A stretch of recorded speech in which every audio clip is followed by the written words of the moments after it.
Welcome to Pennsylvania in Focus. I'm Kristen Smith, Pennsylvania editor for the Center Square. Joining me today is the Center Square's Pennsylvania reporter, Anthony Hennon. It's tax credits galore in the legislature this week. House Democrats advanced a number of programs to create credits for teachers, police officers, nurses. There's a first ever earned income tax proposed for the state, an expansion of the newer child tax credit program that we have, and of course, Shapiro's apparent number one priority, which is expanding the property tax and rent rebate program. And so for those keeping track, the cost of all these credits in the current form could be as much as $2 billion over the next 4 years. And Democrats say it's necessary for economic growth, and it's high time that Republicans give breaks to residents over corporations. Republicans say it's simply an unsustainable reoccurring expense that picks winners and losers, and in some cases with little to show for. So Anthony, start us off with the career-based tax credits. Yeah, so these tax credits are wrapped up within House Bill 1249, and the goal here is kind of twofold. One is to address staffing shortages, and the other is just essentially trying to keep people in the state rather than going elsewhere for work. So these tax credits would last for 3 years, and they would be a $2,500 tax credit for anyone who's a nurse, a teacher, or a police officer. These are three of the major occupations in the Commonwealth where we've seen a lot of shortages or a lot of staffing issues popping up, either rural Pennsylvania or urban Pennsylvania. So this idea is coming from, like Representative Brian Monroe, who's out of Warminster. It's not going to solve the issue, obviously, overnight, but it certainly is acknowledging the shortages, and they do think it's going to help, and they're desperate for any help that we can offer. So, this is not something where they just think, we pass this and we're all set. But Democrats are arguing for this as a way to at least stanch the bleeding and kind of help avoid making the problem worse. Republicans have been more negative on this simply because when we're looking at the impact of the tax credit overall, it would be about $225 million until this tax credit would sunset at the end of 2027. And so they're arguing that this bill, along with others, essentially adds more burden onto the state budget while undermining some of the tax collection going on. So Jack Rader, who's out of Effort in eastern Pennsylvania, says, standing on its own normally, I would be for this bill, but it isn't standing on its own. It's standing with 3 or 4 other bills just in this committee that are going to impact our budget. Jonathan Fritz, who's out of Honesdale, argued that he's entirely pro-police, pro-educator, and pro-healthcare worker, but I view tax credits as being necessary only when it's a competitive response. And no other state has proposed this tax credit.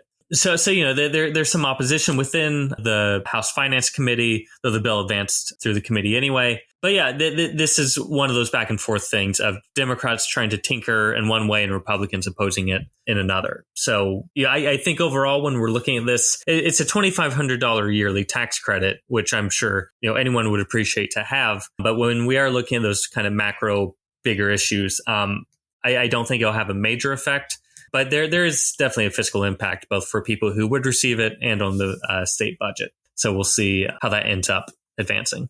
Representative Rader, as you mentioned, became kind of a spokesperson for the Republican point of view on these bills in the House Finance Committee earlier this week. He had a quote when describing the new proposal for an earned income tax credit. He said, "This year, yes, I agree. Probably we can spend pretty much whatever we want, but these programs don't go away in future years and we have to cover these expenses. And I'm looking down the line and I'm concerned about what kind of hole this puts us in and how we would get out of the hole."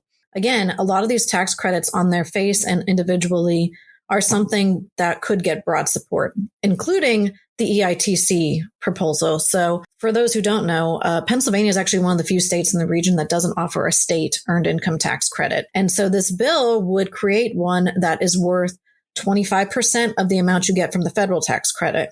And so about 1 million residents already claim this tax credit federally, and they receive an average amount of just under $1,900. The way the math works out here, it seems that it would roughly work out to $450 per family and cost roughly $233 million in its first year alone. And, supporters of this credit say it's supporting workers who do everything right and often just live one car repair away from financial ruin. And it also ties into the next tax credit that's really directed at families and workers, which would be an expansion of our child care tax credit. We just implemented this last year, and it works by obviously income level and number of children. The way that it is paid out is that it is worth up to 30% of the tax credit that you get from the federal government, which is 30% at most of the amount that you claim in childcare expenses. So usually that works out from anywhere between $180 to roughly $600. And so it's not a lot when you consider that the average childcare cost for one kid in Pennsylvania is $15,000 a year. So, it's minuscule in comparison, but it's something. And so this new bill would make the credit equal to 50% of the actual cost that you actually claim. So, I mean, theoretically, if you claimed $15,000 in cost, the tax credit should be worth $7,500. And so that is a much bigger figure, a much larger cost that obviously Republicans, particularly in the Senate, are likely to reject. But what's interesting here, and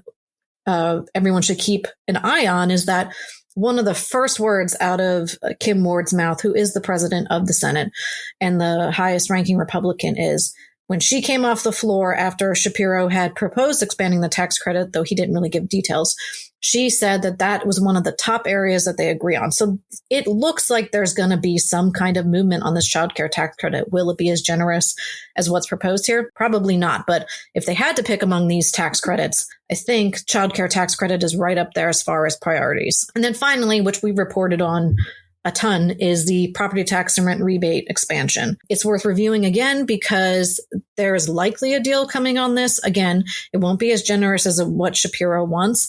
And the biggest complications here are the fact that Shapiro wants to tie it to inflation, which means the cost would be ever rising and really add to that structural deficit that Republicans are so worried about. And they're also worried that this proposal, while it benefits seniors and disabled residents because they're the primary beneficiaries of this program, it doesn't help property owners in general. It's not part of broader tax relief. And Republicans want to see the numbers shifted a little bit so that they can also give some more relief to property tax owners, because the economy is tough on everyone. It's not just, people in the property tax and rent rebate program. As it is, if they would expand it to the level of what Shapiro wants, it would apply to 175,000 more people. A lot of people use this money for essentials, and considering how much costs for medical care and everything else has gone up, there's really broad agreement that something needs to be done, but to the level that Shapiro wants, unlikely here. Listeners can keep up with this story and more at thecentersquare.com. For Anthony Hennon, this is Kristen Smith. Please subscribe, and thanks for listening.